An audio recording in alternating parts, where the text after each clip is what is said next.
Halo pemirsa, Assalamualaikum warahmatullahi wabarakatuh. Senang sekali hari ini siang hari kembali menyapa Anda hari ketiga di tahun 2025 ya Rehana. Pastinya kita harus membawa semangat-semangat baru dan juga ini menjadi kayak awal baru begitu ya untuk resolusi baru pemirsa. Juga. Betul. Benar.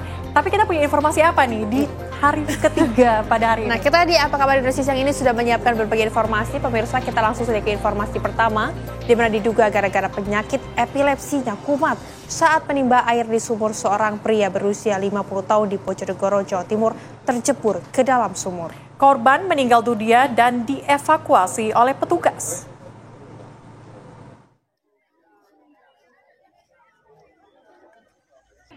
Seorang pria berusia 50 tahun di Bojonegoro, Jawa Timur terjebur ke dalam sumur. Diduga korban tercebur karena penyakit epilepsinya kumat saat menimba air di sumur. Proses evakuasi berjalan dramatis. Disaksikan puluhan warga, petugas tim pemadam dan penyelamat dari Dinas Pemadaman dan Penyelamatan Kebakaran Damkarnat menemui kendala karena kondisi air sumur mencapai 4 meter. Petugas harus mengurangi air di dalam sumur untuk bisa mengevakuasi korban.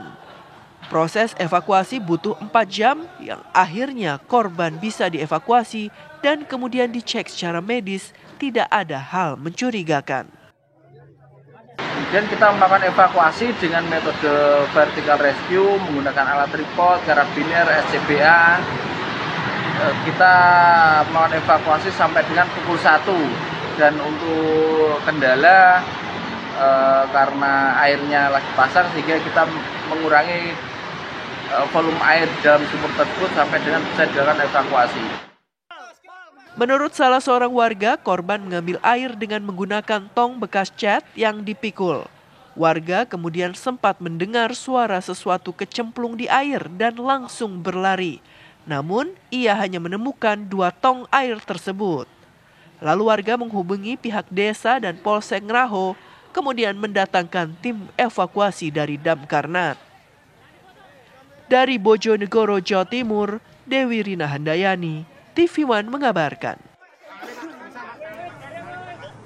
Ya pemirsa, kita akan hadirkan informasi penganiayaan yang terjadi di Banyuwangi, Jawa Timur, di mana setelah mengalami koma selama 6 hari di ruang ICU RSUD Belambangan Banyuwangi, Jawa Timur, santri berusia 14 tahun yang menjadi korban penganiayaan 6 seniornya dinyatakan meninggal dunia. Sejauh ini polisi telah menetapkan 6 tersangka.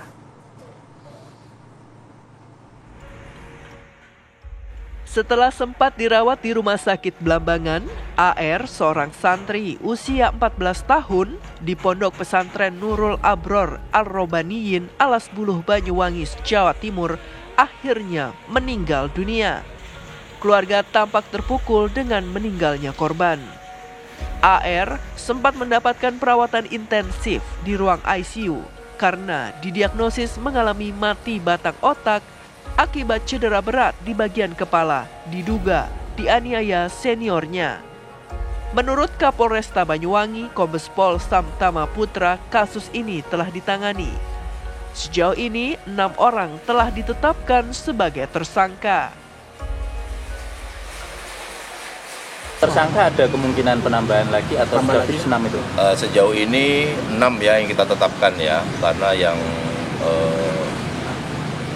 berkaitan ataupun berhubungan langsung dengan kejadian dan peristiwa, tetapi kita masih terus melakukan pendalaman terkait bagaimana dari sisi pertanggungjawaban pesantren begitu.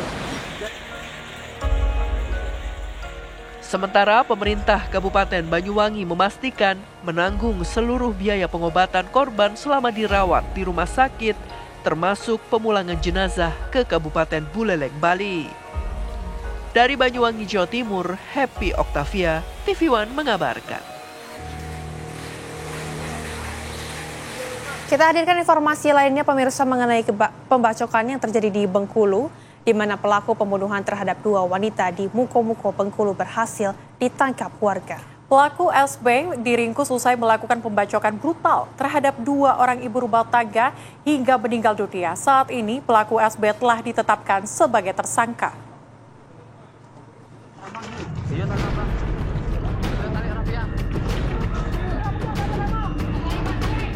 Tersangka SB yang tega menghabisi 2 orang ibu rumah tangga dengan menggunakan senjata tajam dibekuk warga dan diserahkan ke polisi.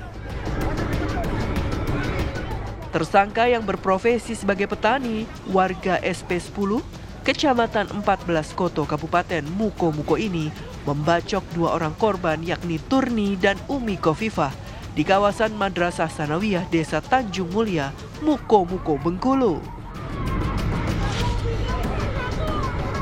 Hingga saat ini, polisi masih melakukan pemeriksaan terhadap tersangka untuk mengungkap motif tindakan tersangka. 2 korban dinyatakan meninggal dunia di rumah sakit umum daerah setelah dilakukan pembacokan terhadap korban yang dilakukan oleh pelaku. Tersangka dijerat pasal 338 KUH Pidana tentang pembunuhan dengan ancaman 15 tahun penjara. Dari Muko Bengkulu, Profeska Gromiko, TV One mengabarkan. Ya, pemirsa, dari Muko Bengkulu kita hadirkan informasi dari Nias, Sumatera Utara, di mana polisi memeriksa pelaku penikaman terhadap seorang balita di Nias, Sumatera Utara. Polisi menyatakan pelaku ternyata memiliki dendam terhadap ayah korban.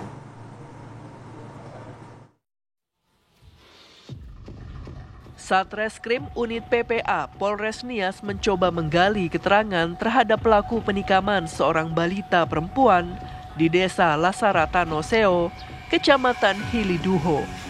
Penikaman ini terjadi Jumat 27 Desember 2024. Pelaku menikam korban yang merupakan anak tetangga secara tiba-tiba. Bahkan orang tua korban tidak menduga anak mereka bisa jadi korban penikaman karena mereka merasa tidak ada masalah dengan pelaku. Menurut ibu korban, sasaran sebenarnya bukanlah sang anak. Saat itu anak saya sama kakeknya, dan anak saya itu sama kakeknya kebetulan aku panggil dia untuk makan, terus nggak mau makan, terus nggak mau dia makan, aku bikin dia minum. Setelah itu aku bikin dia minum sama dia, terus tiba-tiba ada bapak talunya sama Desti datang kepadaku minta mancis. Terus aku bilang sama dia, aku nggak ada mancis. Habis itu datang dia sama bapak di bawah di rumah. Terus bilangnya, Pak Saki ada mancis. Bilangnya, untuk apa mancis itu sama Desti? Untuk bakar rokok saya ini Pak Saki. Udah setelah itu diambil mancis bapak, terus dibakarnya rokok yang bapak sama Desti tadi. Terus tiba-tiba bapak sama Desti ini diambilnya gunting, lalu ditikamnya bapak, tapi bapak lari ke dalam rumah. Tiba-tiba anak saya itu ke depan, jadi saya nggak sempat ngambil anak saya, tiba-tiba dia tusuk anak saya itu. Namun polisi menyatakan pelaku ternyata memiliki dendam terhadap ayah korban. Pelaku mengaku pada polisi bahwa ia yakin ayah korban yang membuat pelaku dan istrinya bertengkar. Berdasarkan hasil penyelidikan kami sementara bahwa tersangka ini sakit hati terhadap ayah korban. Akibat penikaman tersebut, korban mengalami luka yang cukup parah karena tusukan gunting pelaku mengenai organ dalam korban. Korban lalu dirawat di RSUD Thompson dan saat ini sedang dalam masa pemulihan pasca operasi. Sementara pelaku memenuhi unsur pelanggaran Undang-Undang Perlindungan Anak tahun 2016 pasal 80 ayat 2, hukumannya 5 tahun penjara. Dari Nias, Sumatera Utara, Wanwen Halawa, TV One mengabarkan. Kita beralih ke informasi lainnya, pemirsa, mengenai kebakaran dari Tangerang, Banten, di mana diduga akibat membuang puntung rokok sembarangan 3 bedeng dan gudang bahan bangunan di kawasan Pagedangan, Kabupaten Tangerang, Banten, Jumat siang ludes terbakar. Tiupan angin kencang membuat api semakin membesar dan cepat merambat. Warga yang rumahnya berdekatan panik berhamburan khawatir api menjalar ke pemukiman warga. Warga bahu-membahu berupaya untuk memadamkan api dengan alat seadanya. Menurut keterangan pemilik warung, api diketahui sudah membesar membakar 3 lokal bedeng dan gudang bahan material. Tidak ada korban jiwa maupun luka dalam peristiwa kebakaran ini. Namun kerugian kebakaran 3 bedeng dan gudang bahan material ini ditaksir mencapai ratusan juta rupiah. Kasus kebakaran masih dalam penyelidikan Polsek Pagedangan.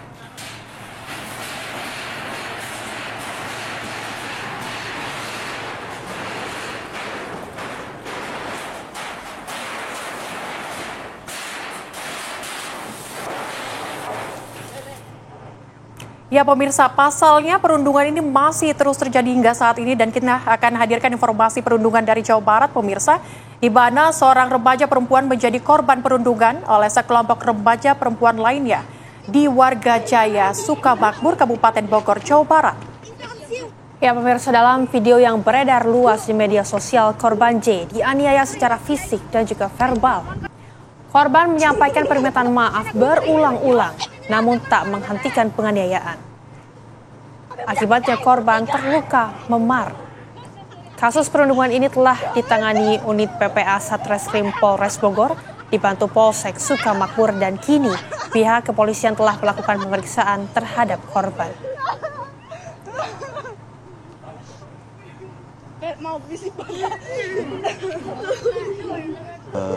Yang berkaitan dengan video viral yang informasinya adalah informasi tentang berkaitan dengan perundungan, itu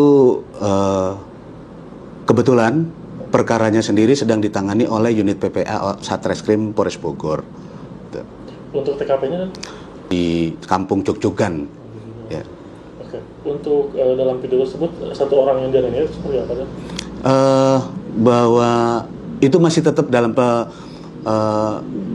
penyelidikan penyidik unit PPA. Jadi nanti akan didalami oleh penyidik unit PPA sendiri. Kami sendiri prinsipnya dari Polsek Sukamakmur support untuk menuntaskan perkara yang ditangani oleh unit PPA Satreskrim Polres Bogor. Pemirsa, masih ingatkah Anda mengenai cairan kimia yang tumpah yang terjadi di Bandung, Jawa Barat? Kita akan hadirkan informasinya karena ribuan orang yang menjadi korban ceceran cairan kimia yang tumpah di Jalan Raya Cikalong Wetan, Padalarang, Kabupaten Bandung Barat mengantri untuk mendapatkan uang ganti rugi kerusakan kendaraan. Lebih dari 1.000 orang warga terlihat harus rela antri di tengah terik panas matahari untuk mendapatkan uang ganti rugi kerusakan kendaraan sebagai dampak tumpahnya cairan kimia dari truk tangki di Jalan Raya Cikalong Wetan, Padalarang, Kabupaten Bandung Barat. Ganti rugi diberikan oleh pihak perusahaan. Setidaknya ada 1.060 korban yang memiliki kendaraan mendapatkan ganti rugi. Proses pembayaran dilakukan secara bertahap. Untuk hari ini, pembayaran dilakukan terhadap masyarakat yang memiliki kendaraan roda 2 atau sepeda motor yang rusak. Uang ganti rugi diberikan sama sebesar Rp300.000 per korban, meskipun biaya perbaikan bisa di atas Rp1 juta.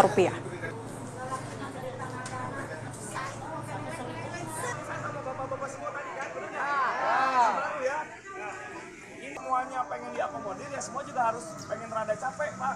Belum ada di sini yang bilang udah didata di sana, nah keputusannya gimana?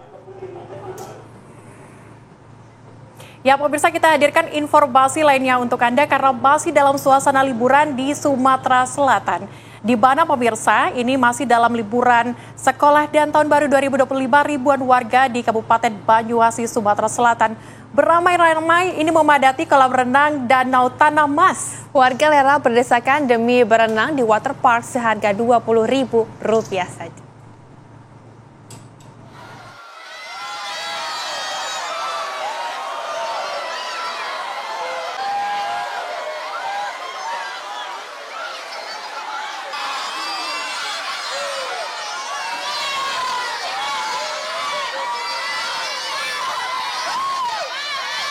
Lebih dari 3.000 warga mengunjungi wahana kolam renang Danau Tanah Mas yang berada di kawasan Kelurahan Tanah Mas, Kecamatan Sukajadi, Banyuasin, Sumatera Selatan. Selain murah, warga memilih berwisata di kolam renang ini karena lengkap permainan airnya. Warga rela berdesakan dan antre saat akan masuk lokasi wisata. Pihak penyelenggara menyediakan tiket masuk untuk satu orang hanya Rp20.000 saja. Selain airnya jernih, pengunjung juga diperbolehkan membawa makanan sendiri. Liburan. Berenang ya? Dengan siapa aja? Dengan keluarga. Terus kondisi di sini bagaimana kondisinya di sini? Rame, bagus. Airnya bersih, makanannya lengkap. Memang ini satu-satunya di sini, Pak. Yang diminati warga ya? Yang diminati warga. Di tempat lain juga ada, tapi di sini lebih banyak, Pak. Karena di sini boleh bawa makanan, harganya juga terjangkau. Kolam permainan air Danau Tanah Mas ini sudah dipadati pengunjung dari berbagai daerah di Sumatera Selatan sejak awal libur Nataru. Aparat TNI Polri juga disiagakan untuk pengamanan warga di pusat keramaian. Dari Kabupaten Banyu Asin, Sumatera Selatan, Puja Kusuma, TV One mengabarkan. Ya pemirsa, keterbatasan ekonomi Pak Sutri rela bertahan di rumah tak layak huni dan hampir roboh sejak 5 tahun lalu. Nanti kita akan hadirkan informasinya usai jeda. Tetaplah bersama kami di Apa Kabar Indonesia.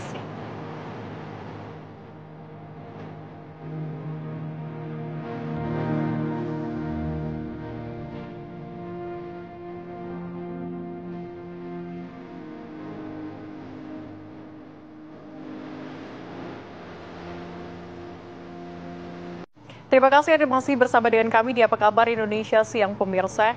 Keterbatasan ekonomi, Emi dan suami rela bertahan di rumah tidak layak huni dan hampir roboh sejak 5 tahun lalu di Kelurahan Sukaratu, Kecamatan Majasari, Kabupaten Pandeglang.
Kalau misalkan ada hujan, angin gimana?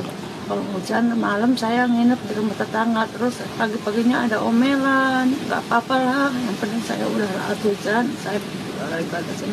Itu tetangga yang sebelah sini, ada yang baik bapak-bapak, saya nginep, siap-siap aja. Terus saya nginep, saya pindah dari kamar hujan, di sini hujan, terus mau kemana? Kamu seolah nggak mungkin. Terus saya nginep di rumah tetangga paling ya. Kalau untuk bantuannya sendiri Bu, pernah dapat nggak Bu? Nggak pernah. Orang-orang mah dapat raskin, dapat apa, dapat duit kemarin, dapat raskin. Saya nggak pernah dapat. Paling-paling dikasih tetangga yang baik. Sementara itu, Lurah Sukaratu, Andri Indrawan menyebut jika pihaknya sudah berupaya mengajukan bantuan bedah rumah kepada pemerintah daerah melalui Dinas Perumahan Kawasan Pemukiman dan Pertanahan Kabupaten Pandeglang. Dari kelurahan alhamdulillah sudah mengusulkan untuk terkait RPLH. Mudah-mudahan ada tindakan lebih lanjut dari Perkim Provinsi dan Kabupaten terkait rumah yang tidak layak huni yang ada di wilayah lingkungan Kelurahan Sukaratu. Dari Pandeglang, Banten, Andre Sopian, TV One mengabarkan. Ya pemirsa, keterbatasan ekonomi Pak Sutri rela bertahan di rumah tak layak huni dan hampir roboh sejak 5 tahun lalu. Untuk itu pemirsa, kita sudah bersama dengan Ibu Emi di siang hari ini. Selamat siang Bu Emi.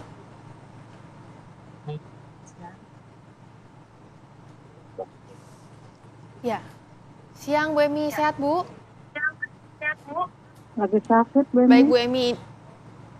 Baik, ini kita turut sedih melihat kondisi keluarga Ibu. Baik, Bu Emi ini sejak kapan tinggal di sana Bu? Udah 5 tahun. Iya, Bu Emi, ini informasinya Ibu Emi tidak pernah mendapatkan bantuan begitu dengan kondisi rumah seperti ini. Ini gimana Bu, boleh diceritakan nggak? Iya.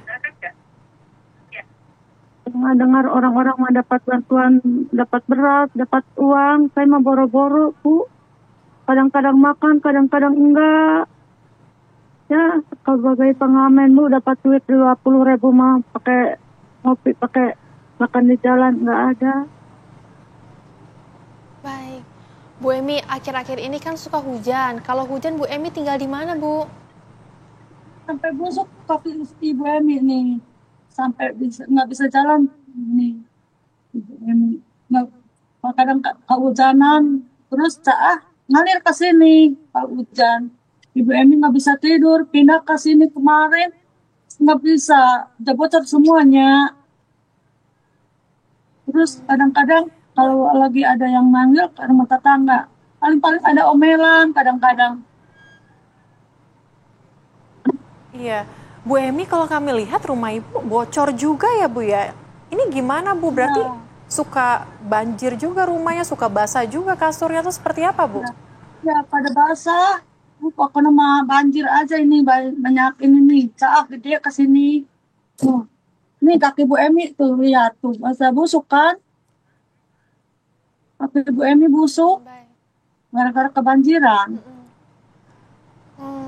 Baik, kami turut prihatin ya. Bu Emi, tapi ini kami juga ingin tahu, Bu Emi anaknya saat ini kemana Bu?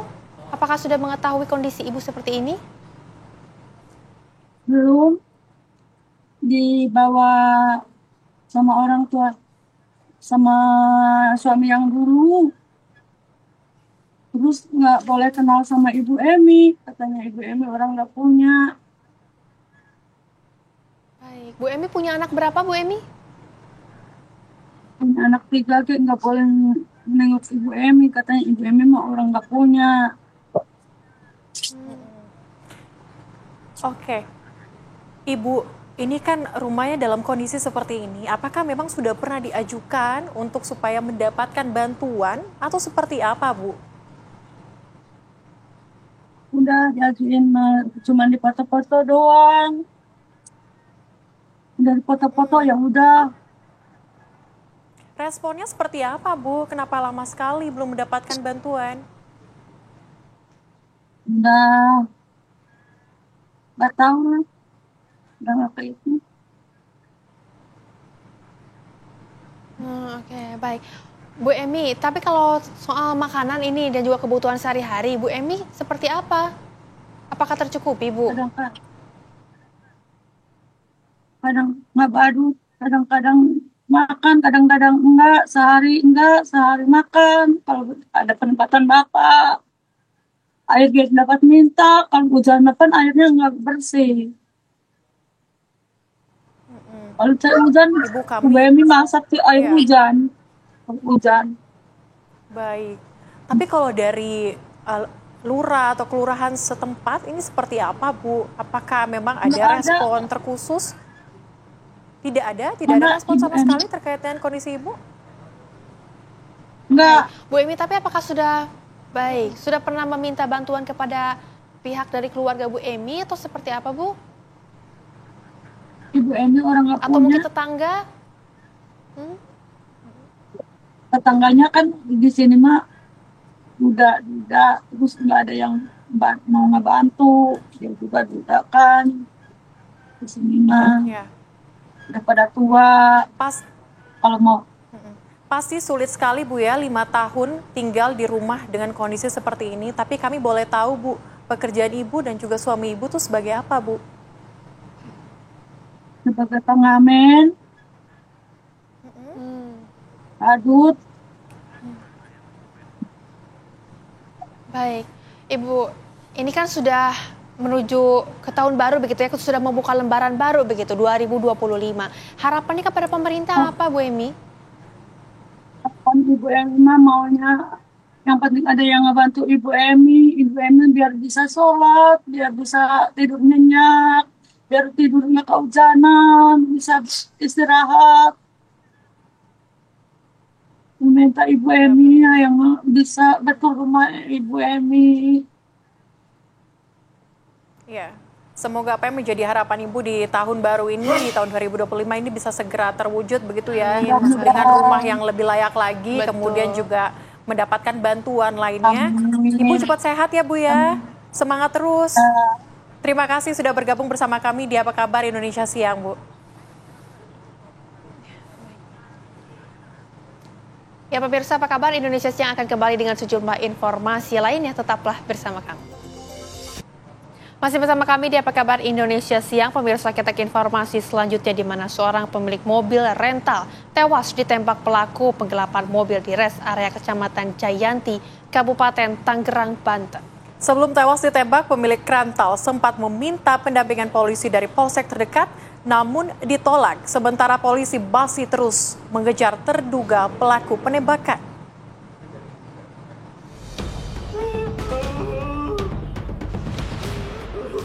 Ilyas Abdurrahman, seorang pemilik mobil rental, tewas ditembak pelaku penggelapan mobil di res area kilometer 45 di Kecamatan Jayanti, Kabupaten Tangerang, Banten pada Kamis dini hari.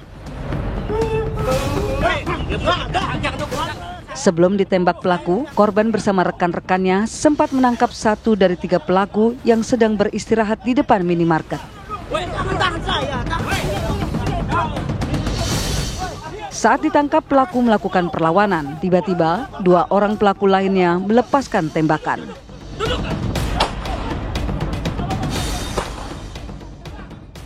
Menurut Rizky, anak korban, sebelum meringkus pelaku, ayahnya dan tim sempat meminta pendampingan polisi dari polsek terdekat, namun permohonan tersebut ditolak. Selama perjalanan kita terus mengejar kan. Di daerah Anyer itu mobil sempat berhenti sekitar 15-20 menitan. Jadi kita ada inisiatif karena kita nggak berani untuk mengambil mobil tersebut karena di mobil tersebut ada SNP. Jadi kita inisiatif mampir ke Polsek Cinangka yang ada di Anyer. Sayangnya dari Polsek Cinangka itu kita minta pendampingan ya, karena kita kan nggak ada bawa apa-apa. Itu dia keberatan untuk mendampingi kita. Pada saat itu chaos. Jadi lagi mengamankan si yang bawa mobil Brio ini. Jadi kita nggak dengeran bahwa yang mobil Sigra ini mau nembak. Akhirnya terlepaslah peluru itu. Terdengar sampai 4 atau sampai 5 kali kalau tidak salah. Saya dan orang-orang tim rental kabur. Tapi naasnya ternyata ayah saya sendiri ya. Ayah saya sangat membanggakan terkena tembakan di dalam luka. Akibat peristiwa itu, Ilyas Abdurrahman tewas terkena tembakan di dada. Sedangkan rekannya bernama Ramli terkena tembakan di sisi kanan perut. Sementara polisi telah memeriksa 5 orang saksi. 2 diantaranya satpam res area dan 1 pegawai minimarket. Sementara saksi yang sudah diminta keterangan berjumlah 5 orang yang mengetahui terjadinya peristiwa yang ada di TKP tersebut. Dan barang buktinya apa Bang yang jadi amunisi polisi? Barang bukti yang telah kita amankan yaitu 1 kendaraan mobil Brio milik korban, kemudian 5 selongsong peluru kaliber 9 mm. Polisi juga telah mengumpulkan sejumlah CCTV guna melacak pelarian para pelaku. Dari Tangerang, Banten, Kusnaidi, TV One mengabarkan. Ya pemirsa, seorang pemilik mobil rental tewas ditembak pelaku penggelapan mobil di res area Kabupaten Tangerang, Banten. Polisi masih terus mengejar terduga pelaku penembakan. Saat ini kita sudah bersama dengan Rizky Agam yang merupakan anak korban. Selamat siang, Bang Rizky. Selamat siang. Ya, Bang Rizky, Anda informasinya berada di lokasi kejadian tempat saat kejadian itu berlangsung. Seperti apa kemudian kejadian penembakan itu terjadi? Silakan. Iya. Jadi awal mula kronologi pengejaran mobil tersebut, mobil kami ya, mobil Honda Brio berwarna oranye itu disewa sama customer itu dengan atas nama Ajat Sudrajat. Nah, SOP dari rental itu kita selalu pertanyakan untuk apa tujuannya dan berapa hari estimasi sewa. Jadi saudara Ajat menjawab untuk pemakaian 3 hari dan untuk keperluan menjemput mertuanya di daerah Sukabumi, seperti itu. Lalu pada itu di tanggal 31, tanggal 1-nya abang saya sama Agam mengecek kendaraan tersebut melalui alat pantau ya. Itu sudah dicabut alat GPS-nya 2 biji ya, 2 alat. Jadi abang saya melapor ke ayah saya bahwa mobil tersebut sudah ada indikasi yang tidak betul.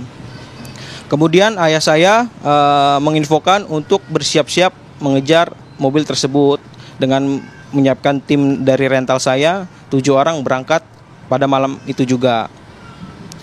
Namun setelah itu, setelah saya berangkat ke Pandeglang, mobil tersebut bertemu dengan mobil saya di Jalan Saketi, berpapasan langsung.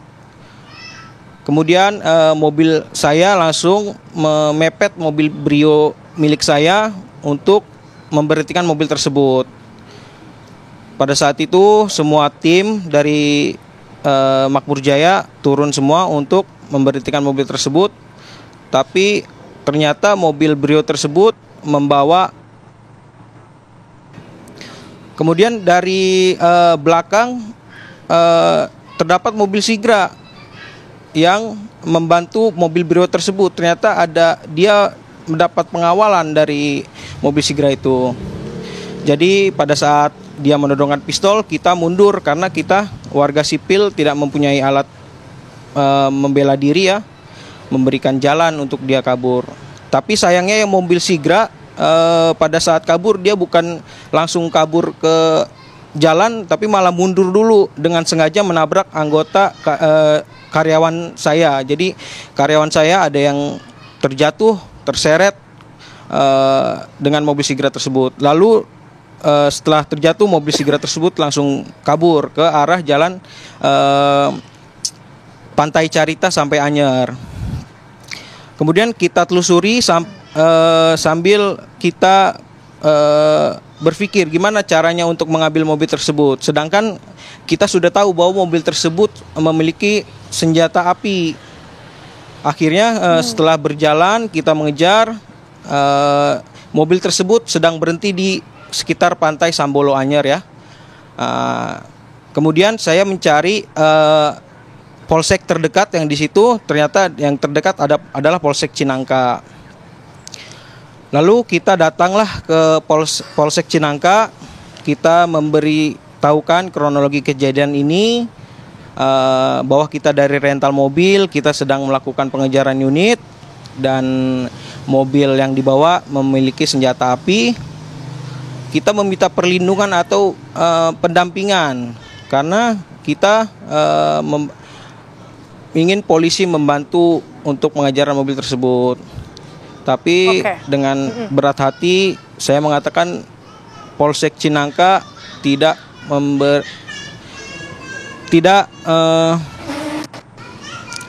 mau untuk mendampingi kami melakukan pengejaran mobil tersebut.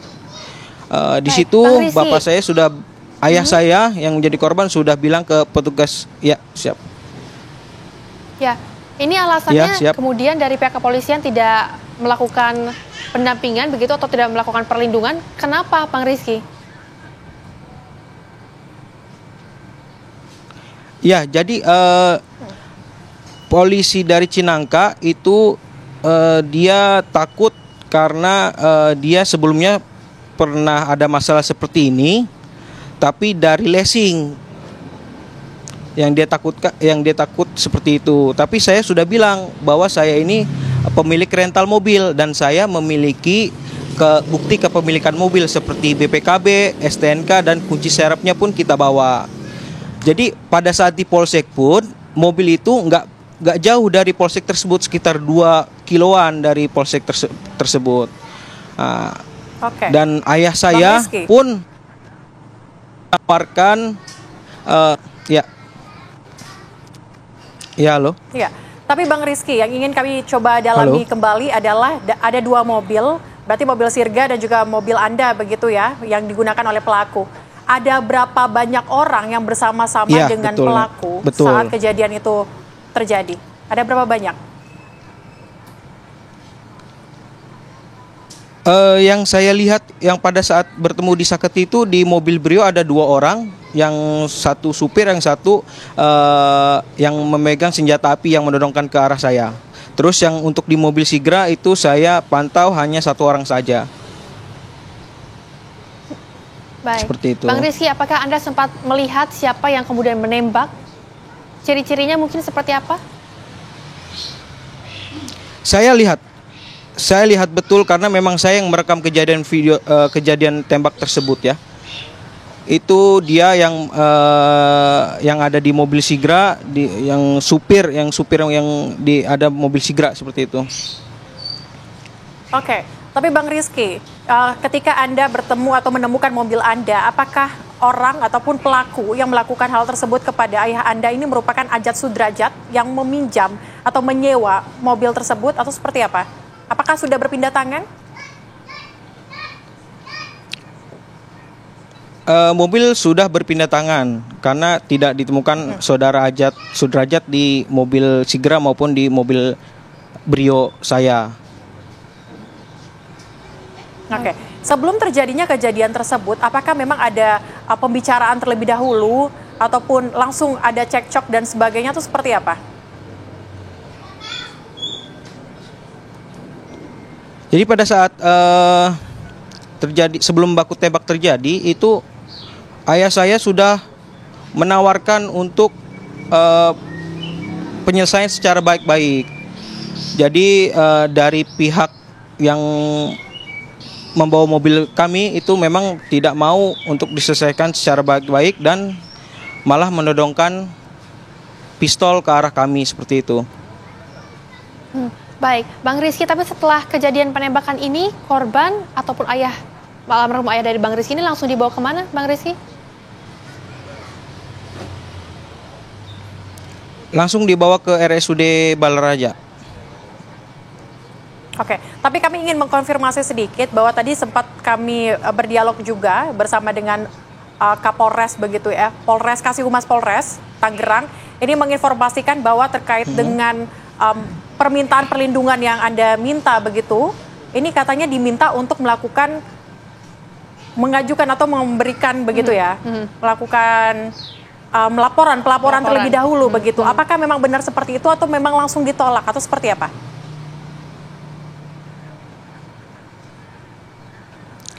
Ya, jadi pada saat di Polsek Cinangka itu, Polsek itu keberatan karena memang tidak ada LP di awalnya. Lalu saya jelaskan ini keadaan darurat dan sudah urgent. Mobil saya sudah mau dihilangkan seperti itu. Ada indikasi mau dihilangkan. Jadi kita belum sempat membuat LP, kita langsung mengamankan ke unit saya. Baik, Bang Rizky, tapi update dari pihak kepolisian untuk kasus ini seperti apa saat ini?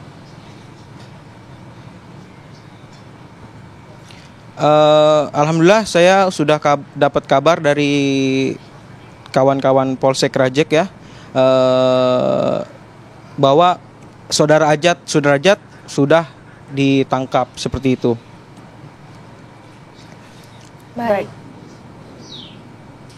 Baik, terima kasih Bang Rizky Agam sudah bergabung bersama dengan kami di Apa Kabar Indonesia siang kali ini. Semoga kasus ini bisa terbuka terang dan segera berakhir begitu. Kami juga turut berduka cita atas apa yang terjadi. Terima kasih. Selamat siang. Amin.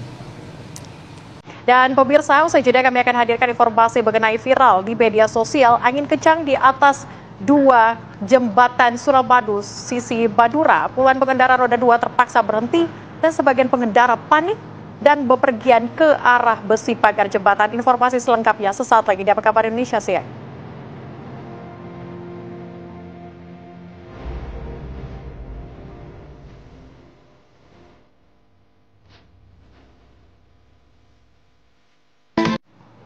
Masih bersama kami di Apa Kabar Indonesia Siang, pemirsa. Viral di media sosial angin kencang di atas jembatan Suramadu sisi Madura. Puluhan pengendara roda 2 terpaksa berhenti dan sebagian pengendara panik dan berpegangan ke besi pagar jembatan.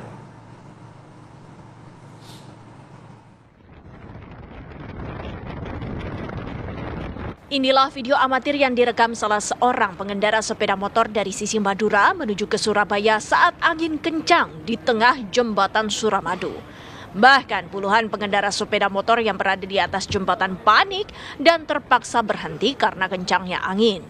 Beberapa pengendara harus berpegangan ke besi pagar jembatan Suramadu.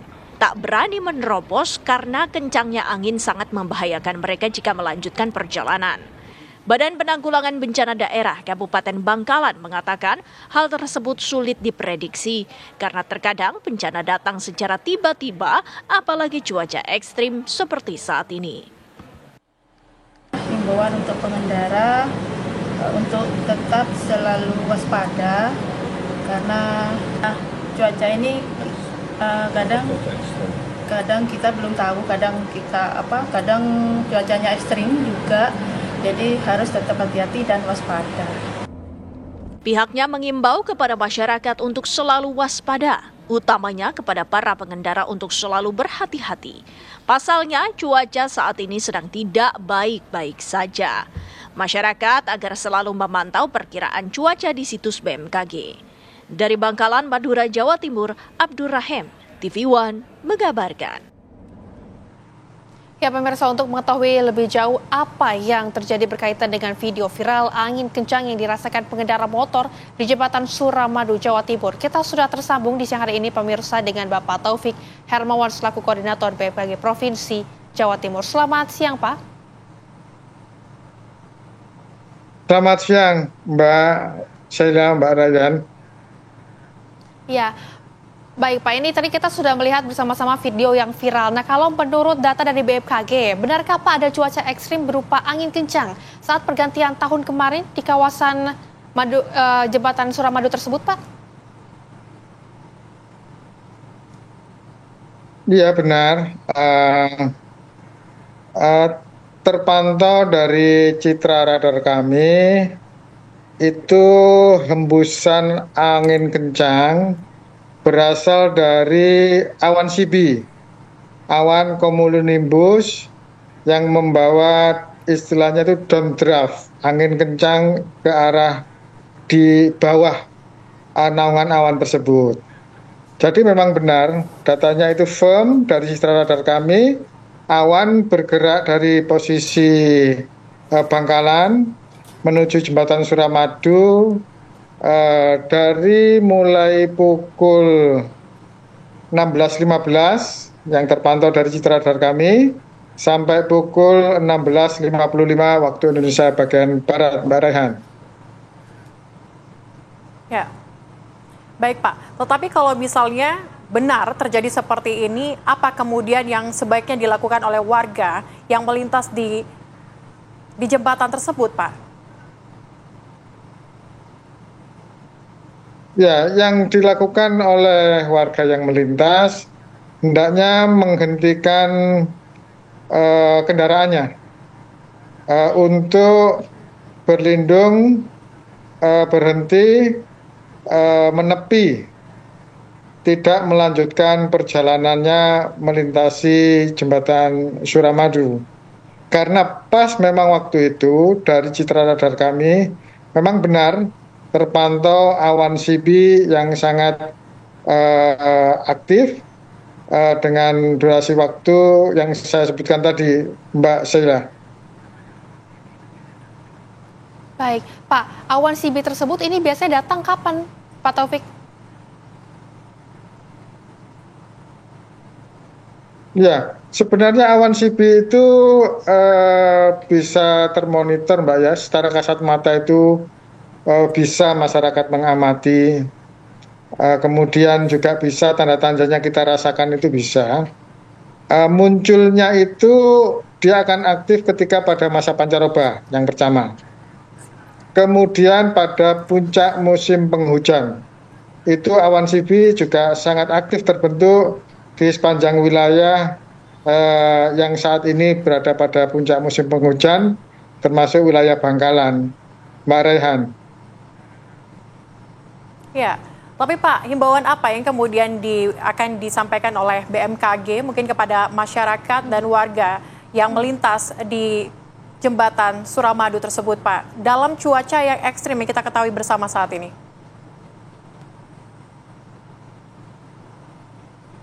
Baik, saya menghimbau kepada masyarakat yang melintas jembatan Suramadu khususnya ya, kami menghimbau jika terjadi kondisi seperti itu, hendaknya perjalanannya jangan dilanjutkan. Menepi, kemudian mencari perlindungan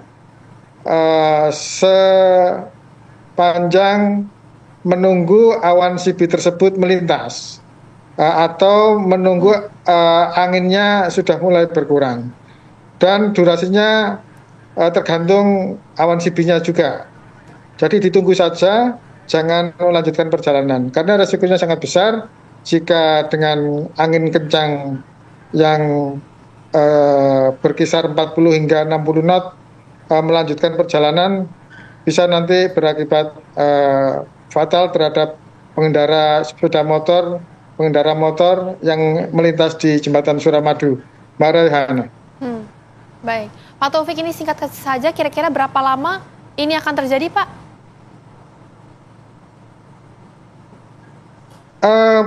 Kondisi ini masih harus kita lalui bersama hingga bulan Februari, Mbak ya.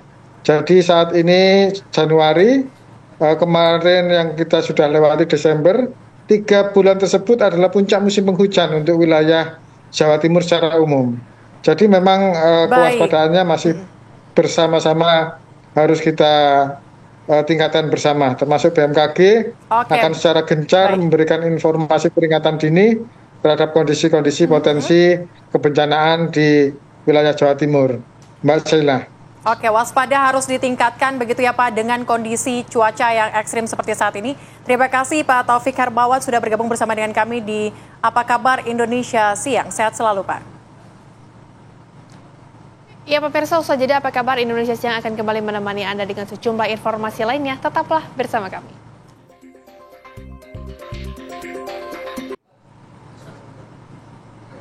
Masih bersama dengan kami pemirsa di Apa Kabar Indonesia Siang, dan kembali kita akan hadirkan informasi seputar liburan ya. Betul sekali. Waduh, karena menghabiskan waktu akhir pekan sambil ngopi di kafe ini bisa menjadi salah satu pilihan yang tepat saat berlibur bersama dengan orang tersayang. Aduh, nah salah satunya Anda bisa ngopi di Toko Kopi Jaya Malang yang menjadi salah satu favorit masyarakat maupun wisatawan.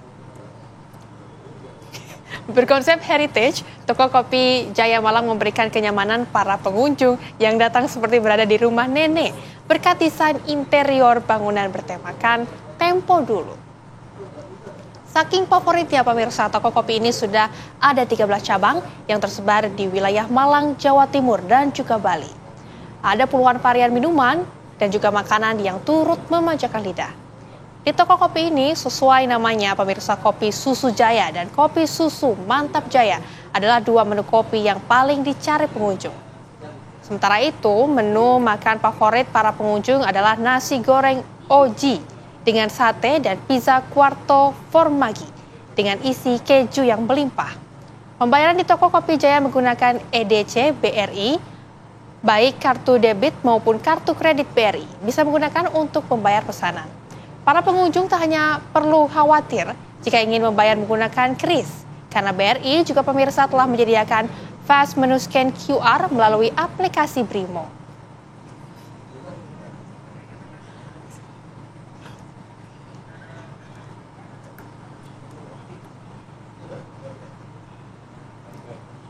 Dan pemirsa, kita akan mengajak Anda untuk melihat di sana sudah ada rekan kami Farah Manhila yang akan mengabarkan langsung dari Toko Kopi di Malang. Farah, selamat siang. Silakan dengan laporan Anda.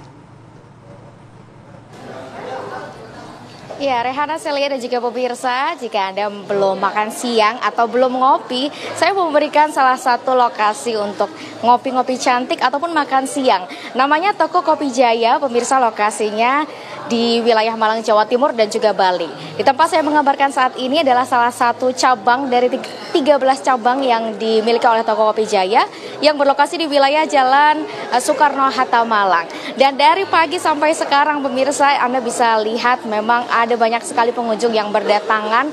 Begitu ada yang pergi langsung ada lagi yang datang. Saking ramainya toko ini yang menjadi favorit para pengunjung baik dari masyarakat Malang maupun juga wisatawan yang sedang datang ke wilayah Malang, Jawa Timur. Dan pemirsa, saat ini saya sudah bersama dengan Duty Manager Toko Kopi Jaya, Mas Rifki, yang akan membantu memaparkan tentang Toko Kopi Jaya. Selamat siang, Mas. Siang, Kak. Mas, boleh diceritain Toko Kopi Jaya ini yang paling favorit yang diburu oleh masyarakat tuh apa sih?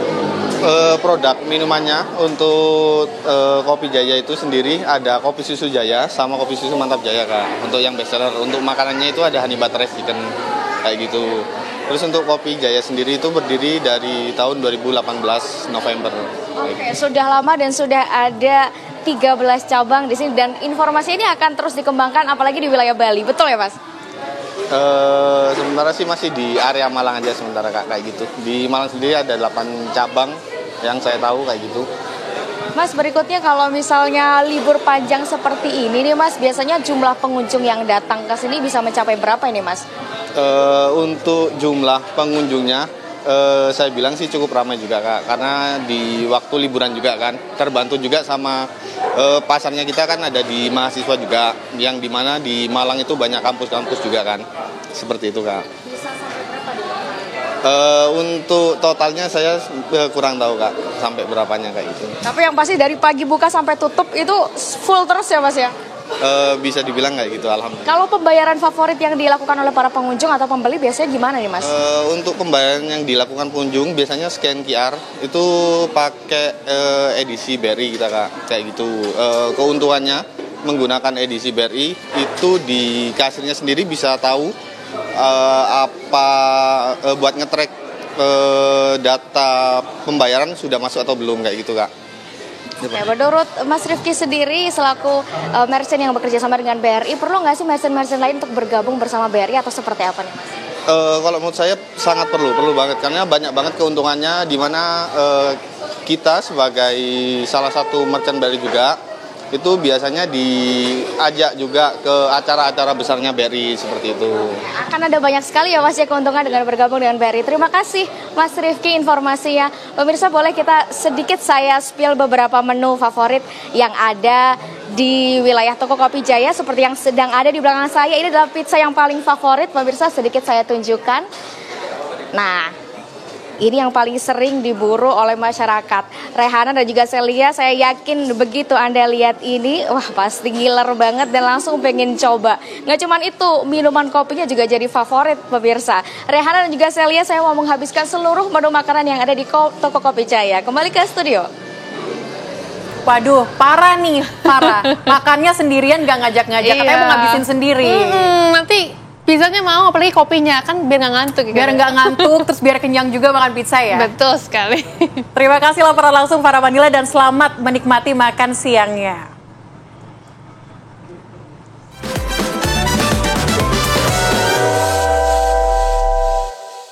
Dipersembahkan oleh Brimo. Ya pemirsa, apa kabar? Indonesia Siang akan kembali dengan sejumlah informasi lainnya. Tetaplah bersama kami. Anda masih bersama kami di Apa Kabar Indonesia Siang, pemirsa. Pasangan muda-mudi di Pekanbaru Riau menabrak satu keluarga pengendara motor hingga tewas. Ya, muda-mudi yang pulang dari merayakan tahun baru ini diketahui positif narkoba.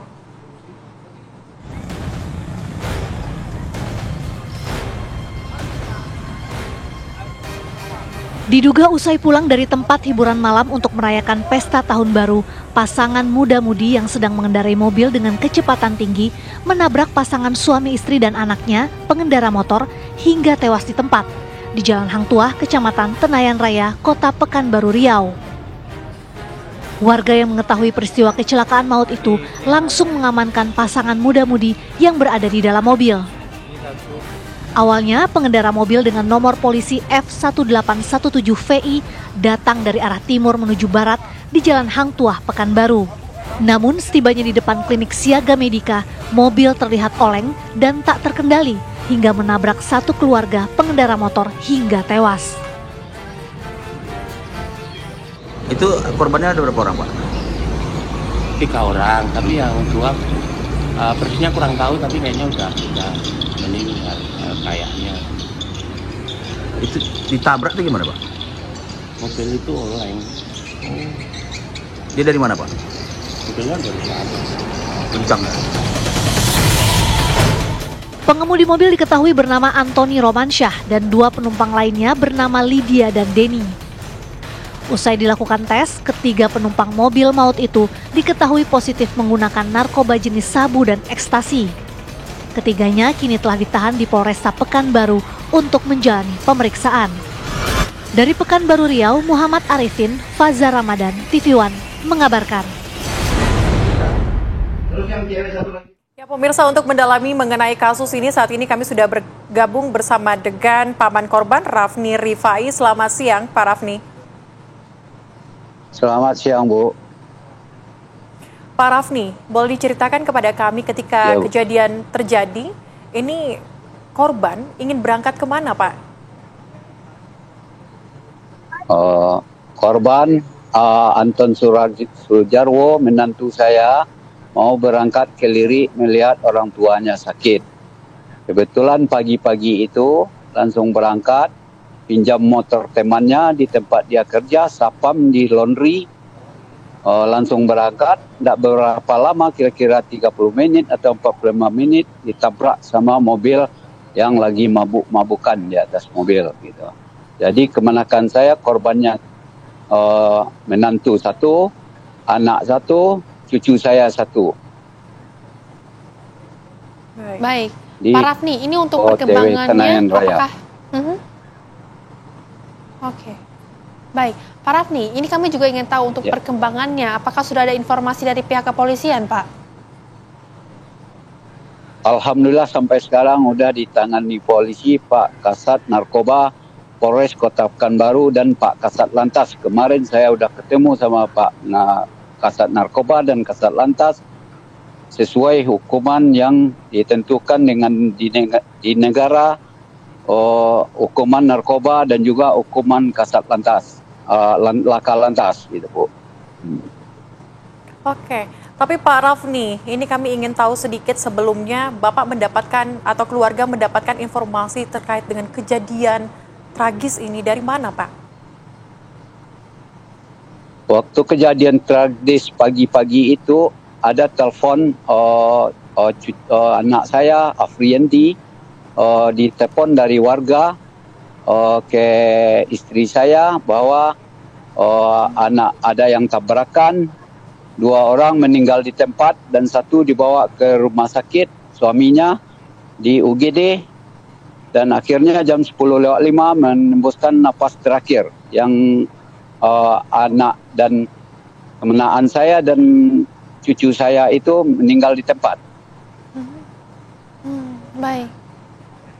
Pak Rafni, ini kalau pelaku sendiri seperti apa Pak ketika setelah kejadian ini kemudian juga sudah ada keterangan dari pihak kepolisian? Kepada keluarga seperti apa Pak?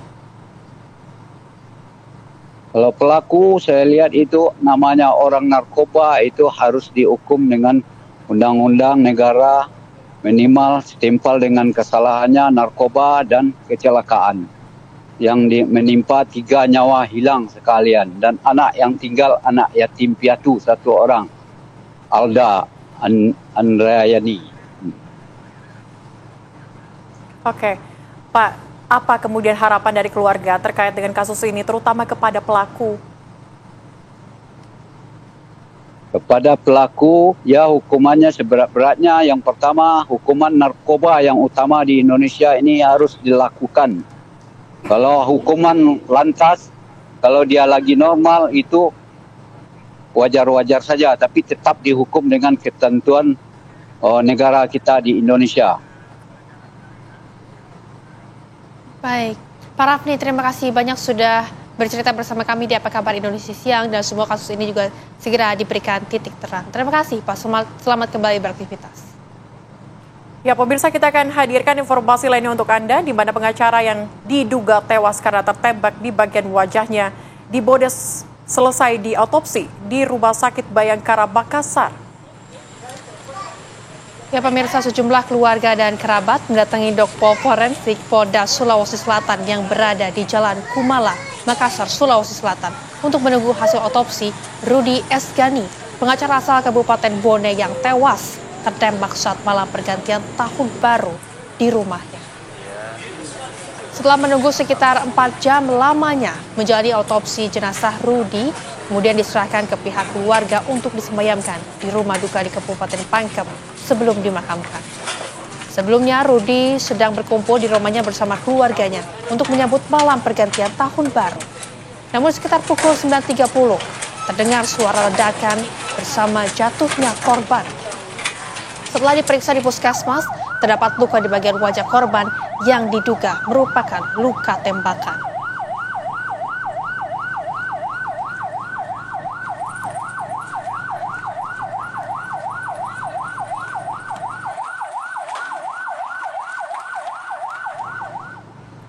Ya, pemirsa, untuk mengetahui perkembangan kasus penembakan pengacara, kita sudah bersama reporter TV One. Di sana ada Firda Jumardi. Firda, selamat siang. Apakah hari ini ada olah TKP? Silakan dengan laporan Anda, Firda. Ya, selamat siang Rehana dan juga pemirsa. Untuk hari ini memang pada siang hari tadi ini Kapolres Bone yaitu AKBP Erwin Syah ini sedang melakukan kunjungan ke TKP yaitu tempat pengacara Rudi Esgani ini ditembak pada malam pergantian tahun 2025. Namun apakah di sana mereka melakukan olah TKP atau belum, kami belum melakukan konfirmasi. Namun kami akan mengupdate apakah mereka memang melakukan lagi olah TKP. Namun memang sebelumnya saat saya berbincang pemirsa terhadap kepolisian, olah TKP ini akan terus dilakukan, tidak hanya 1 kali atau bahkan 2 kali, karena memang olah TKP ini harus diperhatikan dari berbagai sudut sehingga bisa mendapatkan bukti-bukti nyata yang bisa membantu perkembangan kasus pengacara yang ditembak di malam tahun baru di tempat rumah mertuanya sendiri, pemirsa. Dan jika kita melihat kronologisnya, pemirsa, pada malam pergantian tahun itu di pukul 21.00 atau hingga pukul 22.00 waktu Indonesia bagian tengah, ini keluarga dari Rudi Esgani berkumpul untuk merayakan tahun baru. Namun sepersekian detik korban tergeletak dan bersimbah darah. Bahkan keluarga ini tidak menyangka jika korban ini bahkan terkena peluru dengan 8 mm yang berjenis senapan angin, begitu pemirsa. Tidak ada yang mengira. Hal itu diungkapkan ketika korban telah sampai di puskesmas, kemudian juga dilanjutkan ke Kota Makassar, dilakukan autopsi oleh tim forensik Bidoka Sulsel, pemirsa.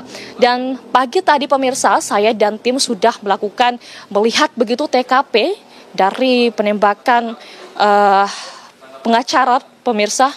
Di sana saya bisa melihat memang rumah yang baru direnovasi itu tidak ada pintu, tidak ada kaca, sehingga memang ketika ada orang begitu yang melakukan penembakan sama sekali tidak ada pembatas begitu yang menghalangi peluru tersebut, sehingga memang tidak ada suara sama sekali.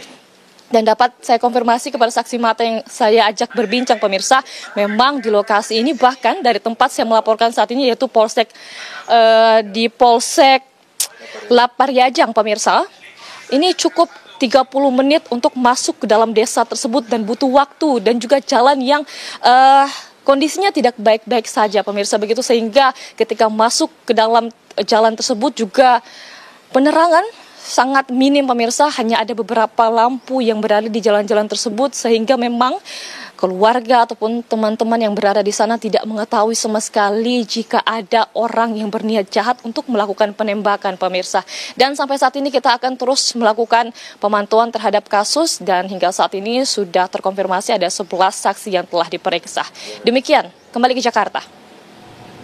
Ya, Firda Jumbadi, terima kasih atas laporan langsung Anda, dan kita tunggu nanti kabar terbarunya terkait dengan kasus ini. Selamat bertugas kembali. Dan pemirsa, kami akan hadirkan sejumlah informasi lainnya untuk Anda. Tetaplah bersama kami di Apa Kabar Indonesia Siang.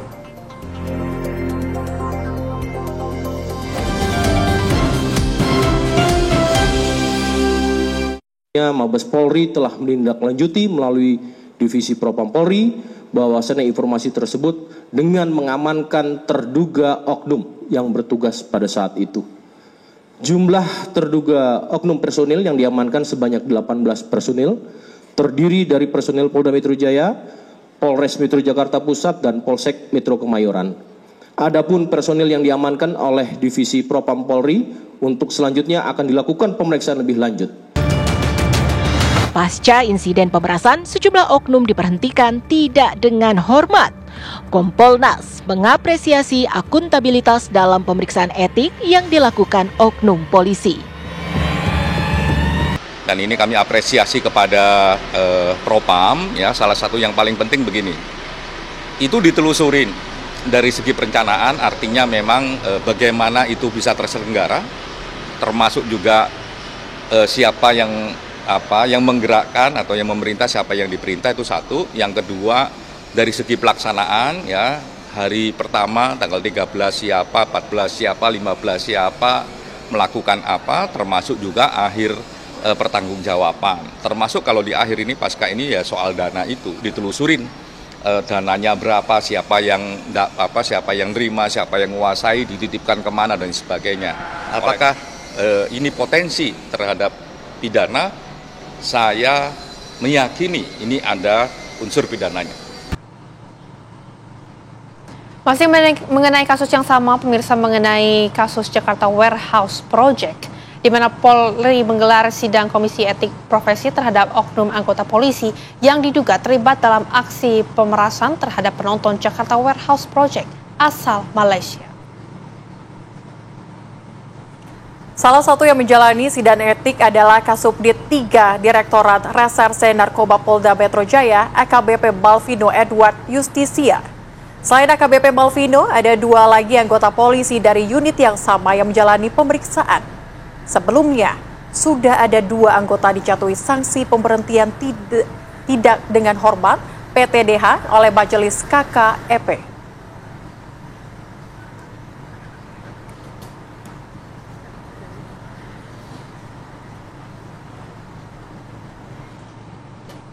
Ya, pemirsa, usai jeda kami masih akan hadirkan beragam informasi lainnya untuk Anda. Tetaplah bersama kami di Apa Kabar Indonesia Siang. Masih bersama kami pemirsa di Apa Kabar Indonesia Siang. Kita ke informasi selanjutnya, di mana puluhan anggota TNI AL atau Angkatan Laut beserta komunitas mobil sport memperingati Hari Lanal Yogyakarta dengan membersihkan sampah di sepanjang Pantai Congot, Kecamatan Temon, Kabupaten Kulon Progo, Yogyakarta. Selain untuk mengembalikan keindahan pantai yang sempat hancur akibat cuaca buruk, aksi ini dilakukan juga sebagai kampanye kepada masyarakat terkait dengan pentingnya budaya hidup bersih.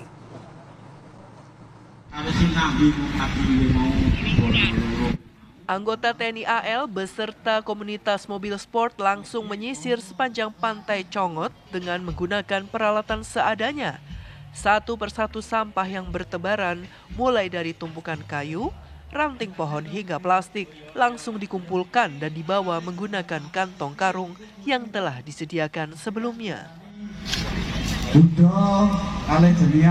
Banyaknya sampah yang terbawa pasca gelombang tinggi dan perayaan Tahun Baru di sepanjang Pantai Congot membuat para relawan dan puluhan anggota TNI AL bekerja bakti bersama membersihkan pantai tersebut. Selain dalam rangka memperingati Hari Lanal Yogyakarta, program pencanangan gerakan kendalikan sampah ini juga sebagai kampanye kepada masyarakat agar senantiasa menjaga kebersihan. Dengan aksi ini, warga berharap kawasan wisata ini kembali ramai dikunjungi wisatawan. Apa itu Pak yang di rumah pohon yang putih itu? Karena memang ini pesisir yang notabene sampah sangat banyak, kita bisa peduli dengan kegiatan ini, peduli bahwasanya sampah itu akan lama terurai. Makanya kita bersih-bersih pantai dan bakti sosial serta penanaman cemara udang. Kita baksos bersama Lanal Yogyakarta yang tujuannya ingin berbagi dengan masyarakat nelayan di sekitar sini, kemudian kepada yatim piatu yang berada di sekitar sini yang merupakan wilayah kerja kami. Kemudian dengan kegiatan ini harapan kami ke depan Pantai Gelaga ini menjadi Pantai Congot ya, Pantai Congot menjadi daerah pariwisata yang favorit, yang baik. Selain bersih sampah, dalam kegiatan kali ini juga digelar aksi bakti sosial untuk nelayan serta anak yatim piatu di sekitar wilayah Pantai Congot. Selain itu, mereka juga menggelar aksi tanam pohon cemoro udang sebagai upaya mengurangi abrasi yang terjadi di sepanjang pantai ini. Dari Kulon Progo, Yogyakarta, Ari Wibowo, TV One mengabarkan. Ya pemirsa, habis bersih-bersih pantai di Kulon Progo, Yogyakarta, saya mau ajak Anda untuk minum nih. Karena pasti haus kan pemirsa? Kita punya minuman apa nih di siang hari ini? Nah, ini cocok banget nih, terutama untuk para pencinta kopi. Kan ada warung kopi Gunung di Lembang, Kabupaten Bandung, Jawa Barat, yang menawarkan pengalaman minum berbagai jenis kopi dari berbagai daerah dengan latar area hutan pinus.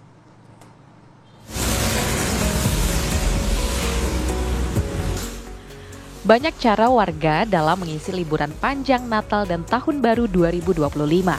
Di Lembang, Kabupaten Bandung Barat, Jawa Barat, ada tempat ngopi di alam bebas sekaligus berwisata sambil bersuah foto berlatar belakang hutan pinus. Salah satunya adalah warung kopi Gunung yang menyuguhkan aneka cita rasa kopi sambil menikmati suasana hutan yang sejuk di kawasan Cikole, Lembang yang dikelilingi oleh hutan pinus.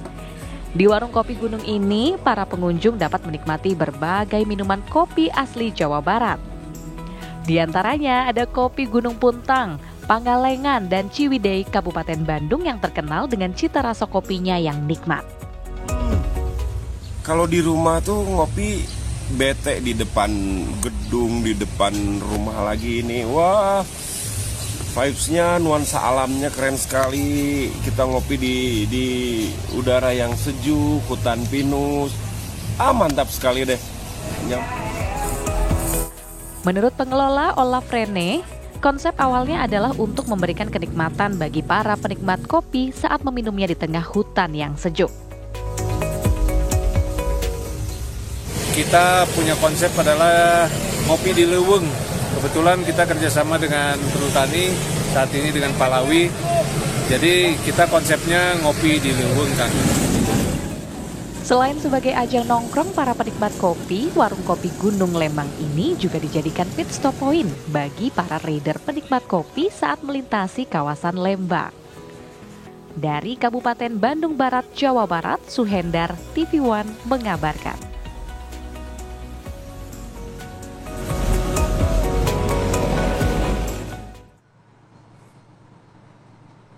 Pemirsa, tadi kita sudah melihat untuk minum kopi rekomendasinya, tapi pemirsa apa kabar, Indonesia Siang akan memberikan rekomendasi lagi kepada Anda terutama yang ingin pergi liburan. Karena kalau ingin merasakan sensasi berbeda nih pemirsa untuk mengisi libur Natal dan Tahun Baru, cobalah ini mengunjungi wisata Gatra Kencana yang terletak di Desa Bojong Nangka, Pemalang, Jawa Tengah. Destinasi wisata unik yang terletak di tengah sawah ini bisa menyuguhkan perpaduan antara alam dan berbagai wahana yang memanjakan wisatawan. Layak untuk dicoba pemirsa.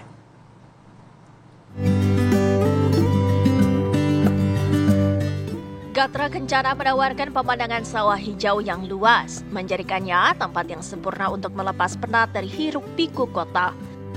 Udara yang segar dan suasana pedesaan yang tenang akan membuat pengunjung merasa nyaman dan rileks. Cukup membayar tiket masuk Rp7.000 untuk dewasa dan Rp3.000 untuk anak-anak. Pengunjung sudah dapat berjalan-jalan atau bersantai di tengah hamparan sawah sambil menikmati udara segar area persawahan.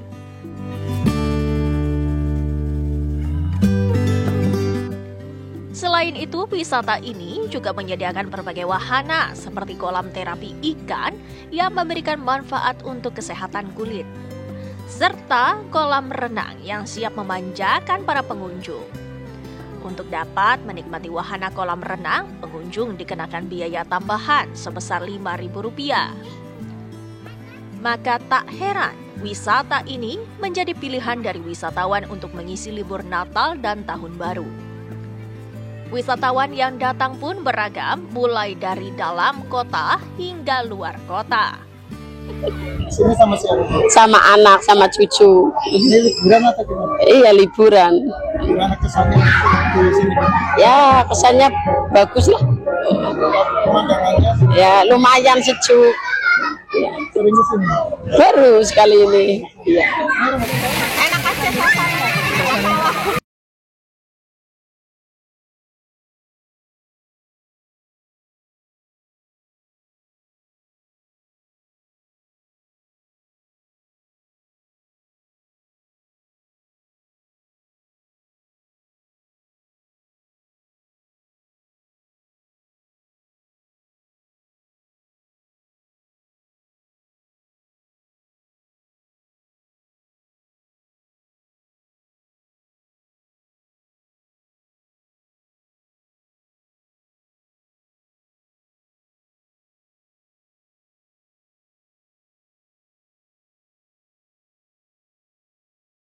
Karena ini kabar bahagia untuk Anda pecinta buah durian, kita akan hadirkan informasi seputar kuliner buah durian dari Pati, Jawa Tengah. Di mana buah durian yang sisa dimakan oleh bajing atau tupai banyak diburu oleh warga ternyata pemirsa. Nah, tapi ini menarik karena ada mitos yang mengatakan kalau beredar di masyarakat buah durian yang sebagian sudah disantap tupai, ini kemudian pemirsa bisa meningkatkan fertilasi pasangan suami istri yang menambahkan momongan.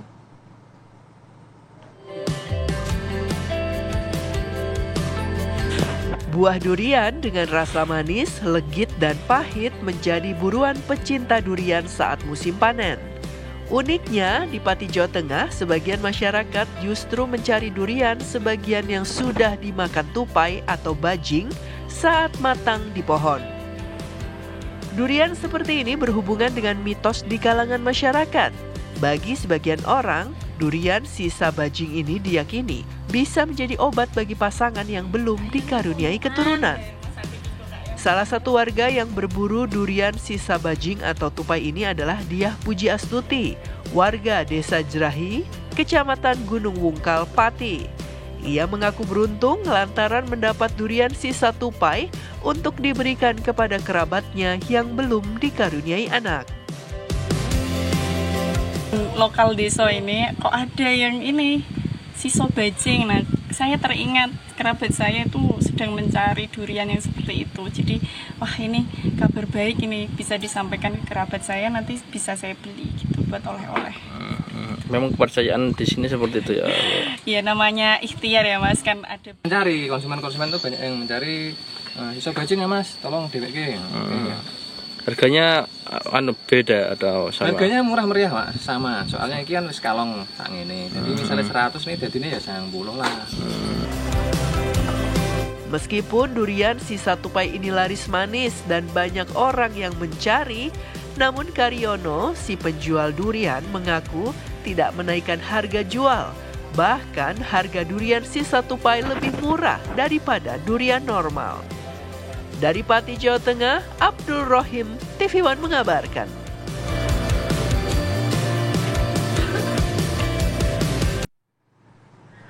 Ya, tadi kami sudah hadirkan beragam informasi untuk Anda, khususnya informasi mengenai liburan ini bisa Anda jadikan rekomendasi atau bucket list begitu ya Rehana ya? Iya dong. Untuk di akhir pekan. Nanti kita akan hadirkan nanti di besok nih pemirsa, jangan lupa saksikan Apa Kabar Indonesia siang juga masih bersama kami, tapi kami harus undur diri terlebih dahulu. Saya Rehana Meza dan juga rekan saya. Saya Celia Alexandra pamit undur diri pemirsa, terima kasih dan sampai jumpa.